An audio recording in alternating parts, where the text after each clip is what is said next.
अस्सलाम वालेकुम। उम्मीद करता हूँ आप सब लोग खैरियत से होंगे। मैं मोहम्मद अमीर हमज़ा।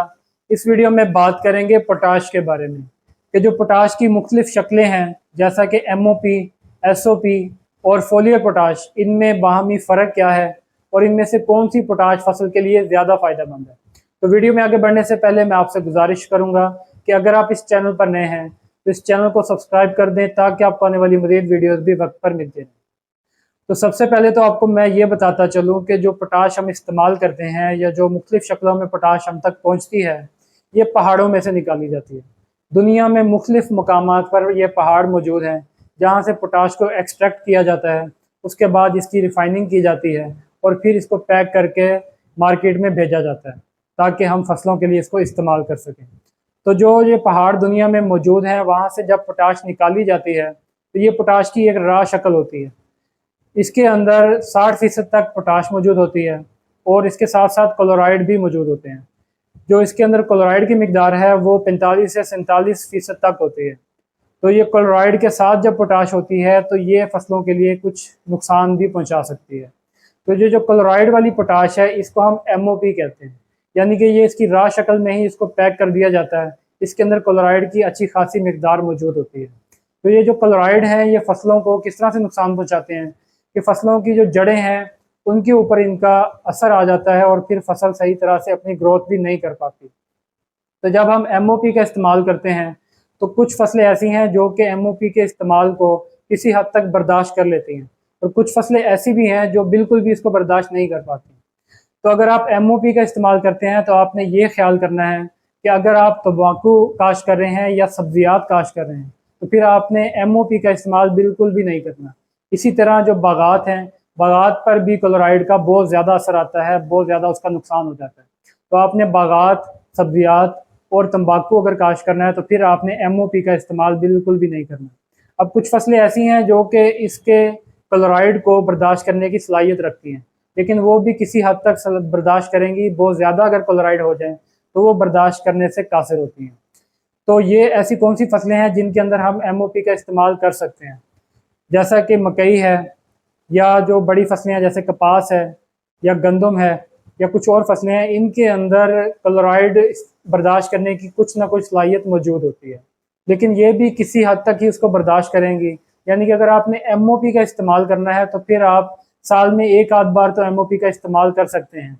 वो भी ऐसे रकबों में करना है जिन रकबों में नमकियात का मसला ना हो, रकबे कलराठे ना हो, ज़ेर ज़मीन पानी बिल्कुल अच्छा हो, यानी कि पानी मीठा हो और नहरी पानी दस्तयाब हो, और जो रकबा है वो अच्छी क्वालिटी की उसकी ज़मीन हो, जो मेरा हो या भारी मेरा ज़मीन हो। ऐसे रकबों में आप MOP का इस्तेमाल कर सकते हैं, लेकिन आपने साल में एक आध बार ही करना है। अगर बार बार इस्तेमाल करेंगे तो उन रकबों में भी मसला आना शुरू हो जाएगा। आपको मालूम ही है कि हमारे जो रकबे हैं इनकी pH ज़्यादा है, ज़्यादातर रकबों में नमकियात मौजूद हैं। जो फसल का रूट जोन वाला एरिया होता है, यानी कि ये जो 1 से 1.5 फीट वाला एरिया है ज़मीन का, इसके अंदर ये क्लोराइड इकट्ठे हो जाते हैं और फिर तमाम जो भी हम फसलें काश्त करते हैं उनको नुकसान पहुंचाना शुरू कर देते हैं। तो इस मसले से बचने के लिए जो MOP है, यानी कि जो रॉ पोटाश निकाली गई थी, उसको फिर इसको रिफाइन किया जाता है, इसको ट्रीट किया जाता है। इसके अंदर से क्लोराइड की मिकदार को कम किया जाता है। तो इसकी मिकदार को कम करने के लिए एक प्रोसेस का इस्तेमाल होता है। उसके अंदर जो गंधक का तेज़ाब है, सल्फ्यूरिक एसिड है, उसको इस पोटाश के साथ ट्रीट किया जाता है। जब उसको ट्रीट करते हैं, उसको हाई टेम्परेचर पर ट्रीट किया जाता है। हाई टेम्परेचर पर ट्रीट करने के नतीजे में ये होता है कि उसके अंदर से क्लोराइड की मिकदार कम हो जाती है और सल्फ्यूरिक एसिड की मिकदार उसमें बढ़ जाती है, जिससे उसको हम SOP कह देते हैं, सल्फेट ऑफ पोटाश। तो उसके अंदर जब क्लोराइड की मिकदार कम हो जाती है और सल्फ़र जो है उसके अंदर आ जाता है, उसकी वजह से उसकी हल पजीरी भी बेहतर हो जाती है। तो इसलिए अगर हम उसका इस्तेमाल करते हैं तो उसका फसलों को बहुत ज़्यादा फ़ायदा होने लग जाता है। MOP की हल पजीरी बहुत ही स्लो होती है, वो पौधों को जल्दी से नहीं मिल पाती, लेकिन जो SOP है इसकी हल पजीरी काफ़ी बेहतर हो चुकी होती है। तो इस तरह से ये पौधे को बहुत ज़्यादा फ़ायदा दे देती है। अब पहले जो कंपनीज थी वो 50 किलो वाली SOP मार्केट में लाती थी। अब आहिस्ता आहिस्ता उन्होंने 25 किलो वाली पैकिंग भी लाना शुरू कर दी है, जिससे सालुबल पोटाश का नाम दिया गया है। यानी कि जो 25 किलो वाली SOP है उसकी हल पजीरी 50 वाली से भी ज़्यादा है। जो 50 वाली SOP है वो दानेदार शक्ल में है, वो थोड़ा सा स्लो रिलीज होती है, जब आप 50 किलो वाली एसओपी का इस्तेमाल करते हैं तो आप ज़मीन की तैयारी में करें तो उसका ज़्यादा अच्छा रिजल्ट मिलता है। वैसे आप 50 किलो वाली एसओपी को भी पानी में हल करके फ्लड कर सकते हैं, लेकिन जो सॉल्युबल पोटाश है 25 केजी वाली, उसकी हल पजीरी ज़्यादा है, वो जल्दी घुल भी जाती है और जल्दी ही पौधे को मिलना भी शुरू हो जाती है। तो अब इन दोनों में फ़र्क यही है कि उसकी हल पजीरी मज़ीद बेहतर कर दी गई है। जब आप इनको बैग को पढ़ें तो जो 50 किलो वाली एसओपी है, उसके ऊपर लिखा होता है कि इसके अंदर लेस देन 1% क्लोराइड मौजूद है, लेकिन जो 25 वाली है उसमें ये क्लेम किया जाता है कि इसमें क्लोराइड बिल्कुल ना होने के बराबर है, बहुत ही कम मिकदार रह जाती है। तो वहाँ पर क्लोराइड लेस देन 1% है और वहाँ पर क्लोराइड बिल्कुल ना होने के बराबर होने की वजह से भी उसकी हल पजीरी मज़ीद बेहतर हो जाती है। इसकी वजह से फसल को इसका फ़ायदा भी ज़्यादा होता है।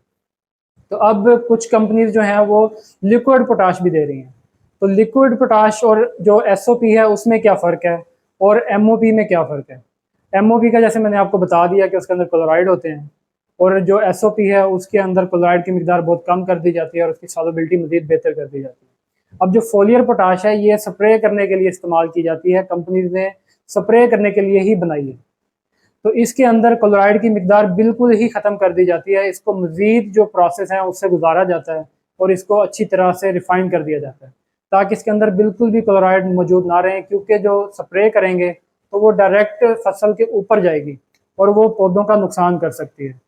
या अगर आप ज़मीन में इसको इस्तेमाल करते हैं तो फिर क्लोराइड अगर लेस देन 1% हों भी तो वो ज़मीन कुछ ना कुछ बर्दाश्त कर जाएगी और कुछ जो है वो पौधे को मिलेंगे। तो इसलिए जब फोलियर पोटाश बनाई जाती है तो उसमें से क्लोराइड बिल्कुल ख़त्म कर दिए जाते हैं, ताकि उसका फ़ायदा फसल को ज़्यादा हो।